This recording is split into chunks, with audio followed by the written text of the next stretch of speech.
Hello दोस्तों, नमस्कार। मैं रोहित रघुवंशी, आपका रीजनिंग मेंटोर। दोस्तों, आज एक इनइक्वालिटी में बहुत ही जो बच्चों को लगता है कि कंफ्यूजिंग है, लेकिन वैसा है नहीं। नॉट इक्वल टू केस आप सभी के साथ साझा होगा। आइए तो समझते हैं। सबसे पहले मैं आपको बिल्कुल बेसिक इसकी बात बताता हूँ कि भाई नॉट इक्वल का मतलब क्या है। नॉट इक्वल आपको बताएगी इनइक्वालिटी के अंदर हमारे पास मेजर ये तीन ही साइन होते हैं, ग्रेटर, लेसर और इक्वल। अब इसने कह दिया कि भाई इक्वल नहीं है, राइट। अगर इक्वल नहीं है सो दैट वी कैन से कि भाई क्या होगा फिर। अगर इक्वल नहीं है तो वो या तो ग्रेटर होगा या लेसर होगा। पहले तो ये बात आपको समझने की होगी, ये इंपॉर्टेंट है।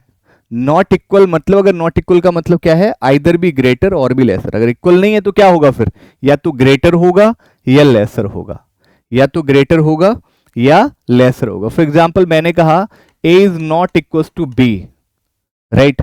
और मैंने आपसे ये स्टेटमेंट के रूप में आपसे कहा गया है, मान लीजिए। और कंक्लूजन में आप सभी के सामने है कि भाई ए इज ग्रेटर बी और ए इज लेसर बी। तो आप क्या कहेंगे, तो आप कहेंगे कि रोहित सर ये आपका आइदर फर्स्ट और सेकंड होगा। क्यों होगा? क्योंकि आपको पता है ए और बी के बीच में जो रिलेशन बनेगा वो या तो ग्रेटर का बनेगा या लेसर का। इसके अलावा कोई और नहीं बन सकता, राइट। इसके अलावा ए और बी के बीच में कोई रिलेशन और नहीं बन सकता, ठीक है। अगर मैं आप सभी से कहूं कि बताइए A is not equal to B और इक्वल टू सी, मैं अगर ए और सी के बीच में अगर आपको कंक्लूजन में दे दूं कि भाई A greater C and then A lesser C, तो यहां भी आइदर और ही होगा। क्योंकि आपको पता है कि भाई A is not equal to B, यानी कि आइदर ग्रेटर और बी लेसर, यानी कि या तो ए आपका ग्रेटर होगा सी से या फिर ए आपका लेसर होगा सी से, ठीक है। या तो ग्रेटर होगा या फिर लेसर होगा। इसका एक और पहलू अगर हम समझें, ध्यान से समझिएगा बच्चों। अगर मैंने कहा is not equal to B और नॉट इक्वल टू सी, अब मैंने आपसे ये स्टेटमेंट में आपसे कहा गया है और मैंने कंक्लूजन में आप सभी से कहा कि बताइए A is greater B, oh sorry, A is greater C और ए इज लेसर सी। अब अगर देखा जाए तो अब क्या होगा, अब क्या होगा, क्या अब ये आइदर और होगा या नाइदर नॉर होगा? तो दोस्तों आप यहां पर अगर गौर से देखें तो ए और सी के बीच में यहां क्या आपको पता है, नॉट इक्वल मतलब आइदर ग्रेटर और बी लेसर। बी और सी के बीच में भी आइदर ग्रेटर और बी लेसर, ठीक है। यानी कि अब आप कंफर्म नहीं कर सकते ए और सी के बीच में ग्रेटर ही होगा या लेसर होगा, क्योंकि आपको पता है अगर ए और बी के बीच में ग्रेटर है लेकिन यहां बी और सी के बीच में लेसर हो सकता है, तो आपका रिलेशन आपका नहीं डिफाइंड होगा, राइट। अगर आपने देखा ए और बी के बीच में ग्रेटर है तो लेकिन बी और सी के बीच में ग्रेटर भी हो सकता है, तो उस केस में ए ग्रेटर सी हो जाएगा, राइट। तो इस सिचुएशन में आपका जो है ये आपका कंफर्म नहीं होगा, यानी कि नाइदर नॉर होगा। We are not sure about that, क्योंकि यहां पे बहुत सारे पॉसिबल केस बन सकते हैं, तो वो नाइदर नॉर बनेगा। लेकिन अगर यही सेम स्टेटमेंट अगर आपको दिया गया है कि A is not equal to B, not equal to C, अगर कंक्लूजन में अगर मैं आपसे कहूं कि भाई ए इज ग्रेटर सी और A is lesser equal to C, अगर मैं आपसे ये कहूं तब, तो सदैव याद रखना बच्चों, अगर ए और सी के बीच में, ये बात आपको आइदर और में मैंने समझाई भी होगी, ए और सी के बीच में अगर रिलेशन नॉट डिफाइंड आता है, ए और सी के बीच में अगर रिलेशन नॉट डिफाइंड आता है, तो वहां फिर आपके पॉसिबल केसेस काम करते हैं, राइट। पॉसिबल केसेस आपके काम करते हैं कौन कौन से, ग्रेटर, लेसर और इक्वल। तो आपको पता है यहां ए और सी के बीच में रिलेशन नॉट डिफाइंड है, ए और सी के बीच में स्टेटमेंट में क्या है, स्टेटमेंट में रिलेशन नॉट डिफाइंड है। अगर रिलेशन नॉट डिफाइंड है तो सीधी सी बात वहां फिर आपका आइदर और की अगर बात होगी तो वो पॉसिबल केसेस से होकर गुजरेगी। जैसे कि फॉर एग्जांपल यहां पे क्या है, A greater C, A lesser equal, यानी कि ग्रेटर भी है और आपका लेसर भी है और इक्वल भी है, यानी कि तीनों पॉसिबल केसेस हैं। तो यहां इस केस में ये क्या हो जाएगा, ये आपका आइदर और हो जाएगा। ये आपका क्या हो जाएगा, ये आपका आइदर और हो जाएगा, ठीक है। आइए कुछ क्वेश्चन से समझेंगे, क्वेश्चन से समझने का प्रयास करेंगे बच्चों। फॉर एग्जाम्पल जैसे ये आपको क्वेश्चन दे रखा है, आपसे कह रहा है कि भाई बताइए पी से आर तक आपको जाना है, पी से आर तक, ठीक है। आपको कहां तक जाना है, पी से आर। आपने देखा पी से आर के बीच में रिलेशन क्या बनेगा, हम कंफर्म नहीं कर सकते, या तो ग्रेटर हो सकता है या लेसर होगा, या सर या तो ग्रेटर होगा या फिर रिलेशन नॉट डिफाइंड होगा। दो ही बातें होंगी, यानी कि हमने देखा कि P और R के बीच में रिलेशन नॉट डिफाइंड होगा, ठीक है, रिलेशन नॉट डिफाइंड बनेगा P और R के बीच में।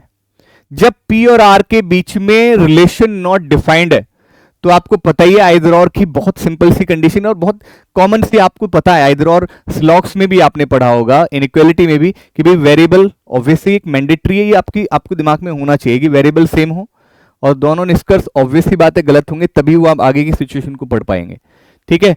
तो मेजर हमारे पास तीसरी कंडीशन हमारे पास मेजर होती है, वो कौन सी, कि भाई आपके जो है अगर स्टेटमेंट में जिन एलिमेंट के बीच में रिलेशन हमसे पूछा गया है, अगर उनके बीच में रिलेशन नॉट डिफाइंड है, ठीक है, तो ऐसी सिचुएशन में हम क्या देखते हैं, ऐसी सिचुएशन में हम पॉसिबल केसेस देखते हैं। तो यहां पे देखते हैं P ग्रेटर भी है और इक्वल भी है, राइट, क्या देखते हैं, पॉसिबल केसेस देखते हैं। यहां पर P ग्रेटर भी है और इक्वल भी और P लेसर भी, यानी कि तीनों पॉसिबल केसेस हमारे साथ हैं, यानी कि सीधी सी बात ये हमारा क्या होगा, आइदर और होगा। क्या होगा ये आइदर और होगा, ठीक है जी, ये कैसा हो जाएगा, आइदर और हो जाएगा। क्लियर है बात सभी को या नहीं? चलिए यहां देखिएगा जरा, आपने देखा H से T तक जाना है, H से T के बीच में भी वही बात आएगी, रिलेशन नॉट डिफाइंड। H और T के बीच में relation not defined, right, relation defined नहीं है H और T के बीच में, तो हाउ यू कैन से कि H ग्रेटर T होगा, राइट, H ग्रेटर T होगा। लेकिन आपको पता है कि H के बराबर Q है, तो Q के बराबर आप H को लिख सकते हैं, H बराबर Q, कोई इश्यू नहीं है, तो यानी कि वेरिएबल तो सेम ही होगा, राइट। तो अगर H और T के बीच में रिलेशन नॉट डिफाइंड आ रहा है स्टेटमेंट में, तो सीधी सी बात समझिएगा कि पॉसिबल केसेस आपके होने चाहिए, यानी कि यहां पे Q की जगह पे आप H को लिख सकते हैं क्योंकि बराबर है भाई, बराबर, तो यानी कि यहां ये क्या बन जाएगा, H ग्रेटर T, ये पहला है, और दूसरा हम क्या लिख देंगे, क्योंकि Q की जगह पे हम H को लिख सकते हैं, तो लेस इक्वल, तो ये पॉसिबल, क्योंकि वेरिएबल सेम, दोनों निष्कर्ष ऑब्वियस गलत इसलिए है क्योंकि उनके बीच में रिलेशन डिफाइंड ही नहीं है। जब H और T के बीच में रिलेशन डिफाइंड ही नहीं है तो फिर कैसे करेंगे, तो सो दैट वी कैन से कि भाई यहां पर आपका जो है ये दोनों गलत, वेरिएबल सेम है, आपने कहा पॉसिबल केसेस होने चाहिए, यानी कि ग्रेटर, लेसर और इक्वल, तीनों पॉसिबल केसेस हैं, तो यानी कि क्या हो जाएगा, ये आपका आइदर और होगा। क्या होगा, ये आइदर और होगा। एक और देखिए, आपने देखा भी यहां Y से T के बीच में देखिएगा, Y से T के बीच में, Y से T के बीच में भी रिलेशन नॉट डिफाइंड है, तो रिलेशन अगर नॉट डिफाइंड है तो यहां भी अगर हम देखेंगे तो यहां Y ग्रेटर है, यहां T आपका जो है Y ग्रेटर, यहां Y लेसर इक्वल, यानी कि वेरिएबल समान, कोई इश्यू नहीं, आपने कहा दोनों गलत। और तीसरी बात, सबसे इंपॉर्टेंट बात, की पॉसिबल केसेस आपके जो है, ठीक है, तो यहां भी बच्चों क्या हो जाएगा, यहां भी आपका आइदर और बनेगा ही बनेगा, कोई डाउट, यहां भी आइदर और बनेगा, ठीक है जी, क्योंकि भाई पॉसिबल केसेस है ना, ग्रेटर, राइट, Y ग्रेटर और Y लेसर भी है, इक्वल भी, यानी पॉसिबल केसेस तीनों ग्रेटर, लेसर, इक्वल, ठीक है। आइदर और की ये कंडीशन आपको पता होगी सभी को जिन्होंने इनइक्वालिटी अच्छे से पढ़ा है, राइट। आइदर और अगर आपने पढ़ा है तो Q से M तक यहां जाइएगा, अगर यहां Q से M तक जाएंगे तो भाई आप नॉट इक्वल मतलब आइदर ग्रेटर और लेसर, आइदर ग्रेटर और लेसर, तो Q और M के बीच में आपका जो है नॉट डिफाइंड रिलेशन, Q और M के बीच में रिलेशन नॉट डिफाइंड है, नॉट डिफाइंड है, तो we are not sure about that कि भाई ये आपका आइदर ग्रेटर और भी लेसर, हम कंफर्म नहीं कर सकते, राइट। तो ये कैसा हो जाएगा, ये आपका नाइदर नॉर होगा, नाइदर नॉर वाली सिचुएशन होगी ये, ठीक है भाई, क्योंकि आपको पता है जब स्टेटमेंट, याद रखना आइदर और कब सेटिस्फाई करता है, या तो फिर आपको बता दिया पहले, इनिशियली मैंने ये बात बता दी आपको, भैया तो यही हो, सिर्फ आपको पता है इसके अलावा कुछ बनेगा ही नहीं, या तो ग्रेटर बनेगा या लेसर बनेगा, भाई ए और बी के बीच में या तो ग्रेटर ही है या लेसर ही है, then in that situation we can say either greater और बी लेस, तब उस केस में आइदर और कह सकते हैं। अदरवाइज अगर स्टेटमेंट में रिलेशन नॉट डिफाइंड आ गया, राइट, अगर स्टेटमेंट में रिलेशन नॉट डिफाइंड आ गया तो ऐसे केस में हम क्या करेंगे, ऐसे केस में तो फिर हम सीधी सी बात है, ऐसे केस में हम ऑब्वियस सी बात है, अगर आपका जो है फिर आपका आइदर और वी कैन से, अगर रिलेशन नॉट डिफाइंड है, लेकिन रिलेशन नॉट डिफाइंड के केस में वो पॉसिबल केसेस सेटिस्फाई होने चाहिए। अगर स्टेटमेंट में Q और M के बीच में रिलेशन नॉट डिफाइंड है तो नॉट डिफाइंड के केस में पॉसिबल केसेस होने चाहिए, ग्रेटर, लेसर, इक्वल। आपने देखा कंक्लूजन में ये तीनों नहीं है क्योंकि इक्वल नहीं था, ग्रेटर और लेसर था। जब स्टेटमेंट में रिलेशन नॉट डिफाइंड हो, जब स्टेटमेंट में रिलेशन नॉट डिफाइंड हो तब के केस की कह रहा हूं मैं आपसे। ठीक है बच्चों, चलिए यहां देखिएगा, यहां देखेंगे तो क्यू और एम के बीच में नॉट डिफाइंड है, ऑब्वियस है। यहां देखेंगे ग्रेटर और लेसर और इक्वल, तो तीनों है, तो यानी कि यहां पे क्या हो जाएगा, ये ऑब्वियस सी बात है, ये आइदर और ही होगा, क्योंकि क्यू और एम के बीच में नॉट डिफाइंड। तो अगर स्टेटमेंट में दो एलिमेंट के बीच में अगर रिलेशन डिफाइंड नहीं है तो फिर वहां आपका कंक्लूजन में पॉसिबल केसेस होने चाहिए वेरिएबल सेम और दोनों गलत होने के साथ साथ।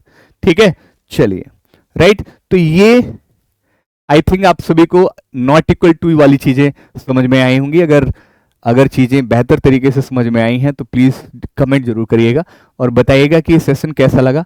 फिर हम इसी तरह के सेशंस आपके लिए और भी प्लान करेंगे।